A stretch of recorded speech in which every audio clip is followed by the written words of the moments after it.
Hi guys, welcome back to Muddu Yashaswini YouTube channel. First time ನಮ್ಮ ಚಾನಲ್ನ ನೋಡೋರು ಸಬ್ಸ್ಕ್ರೈಬ್ ಮಾಡಿ ಆ್ಯಂಡ್ ಬೆಲ್ ಐಕಾನ್ನ ಕ್ಲಿಕ್ ಮಾಡಿ. ಪ್ಲೀಸ್ ಸಪೋರ್ಟ್ ಮಾಡಿ ಆ್ಯಂಡ್ ಲಾಸ್ಟ್ವರೆಗೂ ದಯವಿಟ್ಟು ನಮ್ಮ ವೀಡಿಯೋನ ಮಿಸ್ ಮಾಡದೆ ನೋಡಿ. ಇವತ್ತು ಏನಂದರೆ Sunday as usual every Sunday ನಾವು ಹೊರಗಡೆ ಹೋಗ್ತೀವಿ. ಈ ಸಂಡೇ ನಮ್ಮ ಪ್ಲ್ಯಾನ್ ಏನಂದರೆ ದಬ್ಗುಳಿ ಬಸವೇಶ್ವರ ಜಾತ್ರೆ ಇದೆ, ಹಾಗಾಗಿ ನಮ್ಮ ಫ್ಯಾಮಿಲಿ ಎಲ್ಲರೂ ಜಾತ್ರೆಗೆ ಹೋಗ್ತಾ ಇದ್ದೀವಿ. ನೆಕ್ಸ್ಟು ಫ್ಯಾಮಿಲಿ ಎಲ್ಲರೂ ಹೋಗ್ತಾ ಇದ್ದೀವಿ, ಹಾಗಾಗಿ ಫಸ್ಟು ನಾವು ಹೋಗಬೇಕಾದ್ರೆ ಇವಾಗ ಇಂದ್ರನಗರ್ ಅನ್ನೋ ಊರು ಸಿಗುತ್ತೆ. ಇದು ನೋಡ್ತಾ ಇರ್ಬೋದು ನೋಡಿ, ಇಂದ್ರನಗರ್ ಇದು ಆ ಊರು ಸಿಗುತ್ತೆ.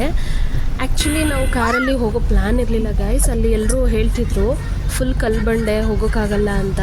ಸೊ ಒನ್ಸ್ ನೋಡೋಣ ಇರಿ ಹೋಗೋಣ ಅಂತ ಅಂದ್ಬಿಟ್ಟು ಎಲ್ಲರೂ ಪ್ಲ್ಯಾನ್ ಮಾಡ್ಕೊಂಡು ಹೋಗ್ತಾ ಇದ್ವಿ. ನೆಕ್ಸ್ಟು ಯಾವ ಊರು ಸಿಗುತ್ತೆ ಅಂದರೆ ನಿಮಗೆ ಕೋಡಳ್ಳಿ ಸಿಗುತ್ತೆ. ಫಸ್ಟು ಇಂದ್ರನಗರ್ ಹೋಗಬೇಕಾದ್ರೆ ಕನಕಪುರದಿಂದ ಹೋಗ್ತೀವಲ್ಲ, ಫಸ್ಟು ಇಂದ್ರನಗರು, ನೆಕ್ಸ್ಟು ಕೋಡಿಹಳ್ಳಿ ಗ್ರಾಮ ಊರು ಅನ್ನೋದು ಸಿಗುತ್ತೆ. ನೆಕ್ಸ್ಟು ಸುಮಾರು ಇಲ್ಲಿಂದ ಕನಕಪುರದಿಂದ ಒಂದು 40 ಕಿಲೋಮೀಟ್ರ್ ಇದೆ ಅಂತ ಅನಿಸುತ್ತೆ. ನಮ್ಮ ಅತ್ತೆ ಇದ್ರಲ್ಲ, ಅವ್ರ ಫ್ರೆಂಡ್ ಹೇಳಿದರು ಇಲ್ಲಿಂದ 40 ಕಿಲೋಮೀಟ್ರ್ ಇದೆ ಅಂತ. ಆ್ಯಕ್ಚುಲಿ ನಮ್ಮಮ್ಮ ಹೇಳಿದರು ಜಾತ್ರೆ ಕರ್ಕೊಂಡು ಹೋಗ್ತೀನಿ ದಬ್ಗುಳಿ ಜಾತ್ರೆಗೆ ಅಂತ. ಲಾಸ್ಟ್ ಇಯರ್ ಕೂಡ ಹೇಳಿಬಿಟ್ಟು ನಮ್ಮಮ್ಮ ಕರ್ಕೊಂಡೇ ಹೋಗಿರಲಿಲ್ಲ. ಈ ಸರಿ ನಾನು ನನ್ನ ತಮ್ಮ ತುಂಬ ಹಠ ಮಾಡಿದ್ವಿ, ಪಪ್ಪಂಗೆ ಮತ್ತು ಅಮ್ಮಂಗೆ ಹೇಳಿದ್ವಿ ಕರ್ಕೊಂಡು ಹೋಗಲೇಬೇಕು ಜಾತ್ರೆಗೆ ಅಂತ. ಹಾಗಾಗಿ ಹಠ ಮಾಡಿಕೊಂಡು ಜಾತ್ರೆಗೆ ಹೋಗ್ತಾಯಿದ್ವಿ. ಈ ಮಧ್ಯದಲ್ಲಿ ನಾವು ಸಿಂಪಲ್ಲಾಗಿ ಒಂದು ಸೆಲ್ಫೀಸ್ ತೊಗೋತಾ ಇದ್ವಿ. ಇದು ನಮ್ಮಮ್ಮ ನೋಡಿ, ಅದು ನಮ್ಮ ಅಕ್ಕ, ಅದು ನಮ್ಮ ಮಾಮ. ನೆಕ್ಸ್ಟು ಯಾವ ಊರು ಸಿಗುತ್ತೆ ಅಂದರೆ ಹಿಂಗೆ ಹೋಗ್ತಾ ಮಂಜು ಕೊಂಡಹಳ್ಳಿ ಅನ್ನೋ ಊರು ಸಿಗುತ್ತೆ. ಫುಲ್ಲು ಕಾಡು ಒಳಗಡೆ ಇದೆ ಅದು. ಮನೆಗಳೆಲ್ಲ ನೋಡ್ಬೋದು ನೀವು ಹೆಂಗೆ ಚಿಕ್ಕ ಚಿಕ್ಕದಾಗಿದೆ ಅಂತ. ಇಲ್ಲಿಂದ ಸ್ಟಾರ್ಟ್ ಆಗುತ್ತೆ ಕಾಡು ಅನ್ನೋದು. ನೆಕ್ಸ್ಟು ಕಾಡು ಪ್ರದೇಶ ಹಾಗೆ ಹೀಗೆ. ಆ್ಯಂಡ್ ವೆಹಿಕಲ್ಸು ಕೂಡ ಸ್ವಲ್ಪ ಕಡಿಮೆನೇ ಇತ್ತು. ಹೋಗ್ತಾ ಇದ್ವಿ ನಾವು, ಯಾವುದು ಏನು ಕಾರ್ ಕಾಣಿಸ್ತಿಲ್ವಲ್ಲ ಹೇಗೆ ಅಂತ ನೋಡ್ತಾ ಇರ್ಬೋದು. ಇದು ಕಾಡು ಪ್ರದೇಶ ಫುಲ್ಲು. ಇಲ್ಲಿಂದ ಸ್ಟಾರ್ಟ್ ಆಗುತ್ತೆ ಮಣ್ಣು ರೋಡು ಅನ್ನೋದು, ಟಾರ್ ರೋಡ್ ಅನ್ನೋದು ಇಲ್ಲವೇ ಇಲ್ಲ. ಫುಲ್ಲು ಹಂಸು, ನೆಕ್ಸ್ಟು ದೊಡ್ಡ ದೊಡ್ಡ ಕಲ್ಲುಗಳು. ಹಾಗಾಗಿ ಆ್ಯಂಡ್ ನಮ್ಮಮ್ಮ ಅಂತಿದ್ರು ಒಂದೊಂದು ಸರಿ ಅಲ್ಲಿ ಚಿರತೆ ಬರುತ್ತೆ, ಆನೆ ಬರುತ್ತೆ ಅಂತ. ನನ್ನ ತಮ್ಮ ಅಂತಿದ್ದ ಭಯ ಆಗುತ್ತೆ, ಅಯ್ಯೋ ಅಮ್ಮ ಆನೆ ಬಂದುಬಿಟ್ರೆ ಅಂತ. ಅದಕ್ಕೆ ನಾನು ಹೇಳಿದೆ, ಇಲ್ಲ ಕಣೋ, ರಾತ್ರಿ ಹೊತ್ತು ಆನೆ ಬರುತ್ತೆ ಅಂತ ನಾನು ಹೇಳಿದೆ, ಭಯ ಪಡಬೇಡ, ಅದು ನೈಟೆಲ್ಲ ಬರುತ್ತೆ ಅಂತ. ಫುಲ್ಲು ಏನು ಎಷ್ಟು ದೊಡ್ಡ ದೊಡ್ಡ ಹಂಸ ಇಟ್ಟಿದ್ದಾರೆ ಅಂದರೆ ಫುಲ್ಲು ಹಂಸೆ. ಆ್ಯಂಡ್ ಬರೀ ಜಾಸ್ತಿ 2 ವೀಲರಲ್ಲೇ ಬಂದಿದ್ರು ಗೈಸ್. ಅದು ದೇವಸ್ಥಾನ ನೋಡಲಿಕ್ಕೆ, ಅಂದರೆ 4 ವೀಲರ್ ಫುಲ್ಲು ಸುಮ್ಮನೆ ಗಲೀಜಾಗುತ್ತೆ ಏನು ಅಂತ ಅನ್ನೋದಕ್ಕೇನೋ ಬರಲಿಲ್ಲ. ನಮ್ಮ ಕಾರ್ ನೋಡೋವರೆಗೂ ಸ್ವಲ್ಪ ಭಯ ಆಗ್ತಿತ್ತು, ಅಯ್ಯೋ ಮುಂದೆ ಕಾರ್ ಹೋಗುತ್ತೋ ಏನೋ ಅಂತ. 2 ವೀಲರ್ ಹೋಗೋರ್ನೆಲ್ಲ ಕೇಳ್ತಿದ್ವಿ ಹೋಗ್ಬೋದಾ ಕಾರೆಲ್ಲ ಅಂತ. ಸೊ ಹಾಗಾಗಿ ಹೋಗುತ್ತೆ ಅಂತ ಅಂದರು. ಈಗ ನೋಡಿ ಫುಲ್ಲು ಕಾಡು, ಒಂದು ಮನೆ ಇಲ್ಲ ಏನಿಲ್ಲ ಮಧ್ಯದಲ್ಲಿ. ಸುಮಾರು ಅಲ್ಲಿ ತೋರಿಸಿದ್ವಲ್ಲ ಸ್ಟಾರ್ಟಿಂಗು ಕಾಡು ಪ್ರದೇಶ ಅಂತ, ಅಲ್ಲಿಂದ ಸುಮಾರು ಒಂದು 10 ಕಿಲೋಮೀಟರ್ಸ್ ಒಳಗಡೆ ಹೋಗಬೇಕಾಗತ್ತೆ. ನೆಕ್ಸ್ಟ್ ಈ ಟೆಂಪಲ್ ಬಗ್ಗೆ ಏನು ಹೇಳಬೇಕಂದ್ರೆ, ನಮ್ಮಮ್ಮ ಹೇಳ್ತಾಯಿದ್ರು ಫುಲ್ ಶಕ್ತಿ ಇರೋ ದೇವರು, ಏನು ಕೇಳ್ಕೊಂಡ್ರು ನೆರವೇರುತ್ತೆ ಅಂತ. ನಮ್ಮಮ್ಮ ಅವಾಗವಾಗ ಹೇಳ್ತಾ ಇರ್ತಾರೆ ದಬ್ಗುಳಿ ಬಸವೇಶ್ವರ ತುಂಬ ಶಕ್ತಿ ಇರೋ ದೇವರು ಅಂತ. ನೋಡಿ ಫುಲ್ಲು ಟ್ರ್ಯಾಕ್ಟರಲ್ಲೆಲ್ಲ ಹೋಗ್ತಾ ಇದ್ದಾರೆ ಜನ. ಇದೊಂದು ಟೆಂಪಲ್ ಸಿಗುತ್ತೆ ನೋಡಿ, ಇಲ್ಲೊಂದು ಚಿಕ್ಕದು ಬಸವಣ್ಣ ಟೆಂಪಲ್. ಅದು ಬರಬೇಕಾದ್ರೆ ಹೋಗೋಣ ಅಂತ ಅಂದ್ಕೊಂಡು ಮುಂದೆ ಹೋದ್ವಿ.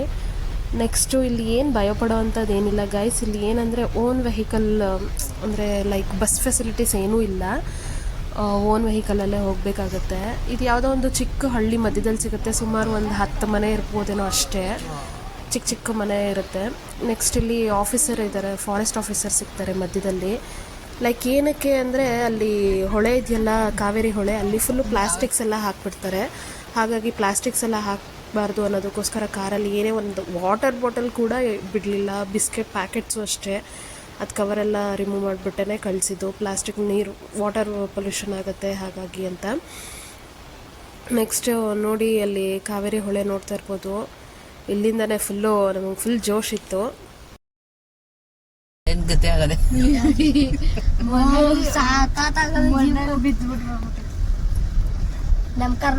ಸೇಮ್ ಕಾವೇರಿ ಹೊಳೆ ಹತ್ರ ಮಲ್ತೀವಿ ನೋಡ್ಕರ್ತೀಯ, ಹಂಗೈತೆ ಪ್ಲೇಸ್ ಇದು. ನಾವ್ ನಡ್ಕೊಂಡ್ ಹೋಗ್ತೀವಿ ನೋಡಿ ಸಹಿತ, ಅದೇ ಇದೇ ತರನೇ ಅಲ್ಲಿ ಅಲ್ಲಿರೋದು.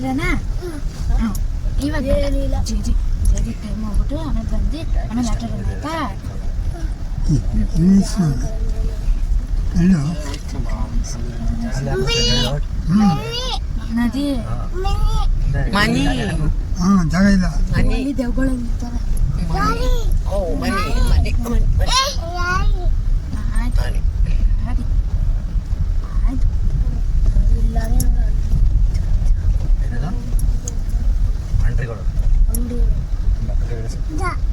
ಅಂಗಡಿ ಅಂದಿದ್ದು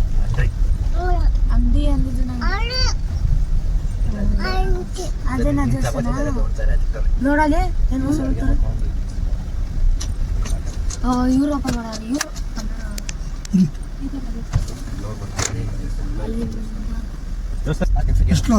ಹೋಗ್ಬಂತದೆ ಬಿಸಿಲು ಬಿಸಿಲು ಅಂತದೆ ದೊಡ್ಡಪ್ಪ 2 ಅಂತ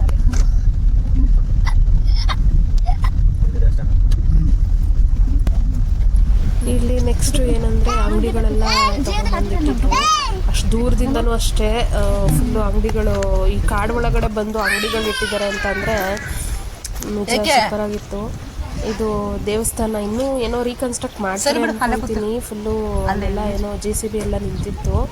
ಕನ್ಸ್ಟ್ರಕ್ಷನ್ ಇನ್ನು ಮುಂದೆ ಇನ್ನು ಕೇಳಿದ್ಕೆ ಇನ್ನೂ 1 ವರ್ಷ ಆದಮೇಲೆಲ್ಲ ಮಾಡ್ತೀವಿ ಅಂತ ಹೇಳ್ತಾಯಿದ್ರು. ಬನ್ನಿ ಇವಾಗ ದೇವಸ್ಥಾನದೊಳಗಡೆ ಹೋಗೋಣ, ತೋರಿಸ್ತೀನಿ. ಗೋಪುರ ಅಲ್ಲಿದೆ. ಯಾರ ಮನೆ?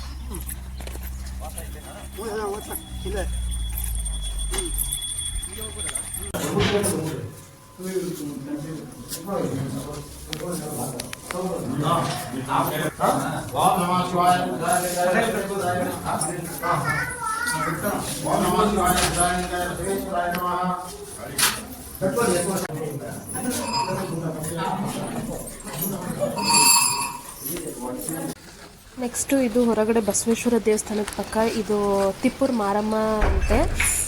ದೇವ್ರು ತರಬೇಕಾದ್ರೆ ಏನೋ ಕಾಲಿಗೆ ಹಾವು ಸುತ್ಕೊಂಡು ಹಾಗಾಗಿ ಅಲ್ಲೇ ಪ್ರತಿಷ್ಠಾಪನೆ ಆಯಿತು ದೇವರು. ನೆಕ್ಸ್ಟು ಹಂಗೆ ಅದು ಬಸವೇಶ್ವರ ದೇವಸ್ಥಾನ ನೋಡ್ಕೊಂಡು ಬರಬೇಕಾದ್ರೆ ಅಲ್ಲಿ ನೆಕ್ಸ್ಟ್ ಮಾದೇಶ್ವರ ದೇವಸ್ಥಾನ ಅನ್ನೋದೊಂದು ಚಿಕ್ಕದಿತ್ತು. ಹಾಗೆ ಒಂದು 2-3 ದೇವಸ್ಥಾನ ಇದೆ ನಿಯರಲ್ಲೇ. ಇದು ನೆಕ್ಸ್ಟು ಮಾದೇಶ್ವರ ದೇವಸ್ಥಾನ, ನೆಕ್ಸ್ಟ್ ಶಿವನ ದೇವಸ್ಥಾನ, ಶಿವ ಪಾರ್ವತಿ ದೇವಸ್ಥಾನ. ಇದು ನೋಡಿ ಶಿವಪ್ಪ, ಇದು ಚಿಕ್ಕ ಚಿಕ್ಕ ದೇವಸ್ಥಾನ ಹಂಗೆ ಅಲ್ಲಲ್ಲೇ ಇದೆ. ನೆಕ್ಸ್ಟ್ ಇದು ತಲಕಾವೇರಿ, ಅಲ್ಲಿ ಪ್ರಸಾದ ಕೊಟ್ಟಿದ್ದರು, ಹಾಗಾಗಿ ಪ್ರಸಾದ ತಿನ್ಕೊಂಡು ಹಂಗೆ ಎಲ್ಲರೂ ಆಟ ಆಡಿಕೊಂಡು ಇದ್ವಿ. ನಾವೆಲ್ಲ ಪ್ರಸಾದ ತೊಗೊಂಡ್ವಿ. ಆ್ಯಂಡ್ ನೆಕ್ಸ್ಟು ನೀರಲ್ಲಿ ಆಟ ಆಡೋಣ ಅಂತ ಅಂದ್ಬಿಟ್ಟು ನಾನು ನನ್ನ ತಮ್ಮ ನೀರಲ್ಲಿ ಆಟ ಆಡ್ತಾ ಇದ್ವಿ. ಅವನು ಫುಲ್ಲು ಬಟ್ಟೆ ಎಲ್ಲ ನೆನೆಸ್ಬಿಟ್ಟ ನನಗೆ. ನೀರಲ್ಲಿ ಆಟ ಆಡ್ಕೊಂಡಿದ್ವಿ. ನೆಕ್ಸ್ಟು ಫುಲ್ಲು ಮುಂದೆ ಹೋದರೆ ಸ್ವಲ್ಪ ಆಳ ಇರುತ್ತೆ, ಹಾಗಾಗಿ ನಮ್ಮ ಪಪ್ಪ ಹೋಗೋಕ್ಕೆ ಬಿಡಲಿಲ್ಲ. ಅವರು ನಮ್ಮ ಮಾಮ ಆ್ಯಂಡ್ ನಮ್ಮ ಅಕ್ಕನ ಮಗು ಎಲ್ಲ ಬಂದಿದ್ರು ಆಟ ಆಡೋಕ್ಕೆ. ಇದು ನೋಡಿ, ನಮ್ಮಮ್ಮ ಮತ್ತು ನಮ್ಮಪ್ಪ ನಾವು ನೀರಲ್ಲಿ ಆಟ ಆಡ್ತಿದ್ವಲ್ಲ, ಹಾಗಾಗಿ ತೆಪ್ಪದಲ್ಲಿ ಒಂದು ರೌಂಡ್ ಹೋಗಿ ಬರೋಣ ಅಂತ ಅಂದ್ಬಿಟ್ಟು ತೆಪ್ಪದಲ್ಲಿ ಹೋಗಿದ್ರು. ಅದು ಫುಲ್ಲು ಆಳ ಇತ್ತು, ಹಾಗಾಗಿ ಅಲ್ಲಿ ಮುಂದೆ ಜಾಸ್ತಿ ಹೋಗೋದು ಬೇಡ ಅಂತ ಅಂದ್ಕೊಂಡು ಒಂದು ರೌಂಡ್ ಹಿಂಗೆ ನಿಯರ್ ಹೋಗ್ಬಿಟ್ಟು ಬಂದರು. ಇಲ್ಲಿಗೆ ಫುಲ್ ನಮ್ಮ ಎಂಜಾಯ್ಮೆಂಟ್ ಮುಗೀತು. ನೆಕ್ಸ್ಟ್ ನಾವು ಎಲ್ಲರೂ ಕನಕಪುರ ರಿಟರ್ನ್ ಆದ್ವಿ. Thank you guys watching for this video. Bye.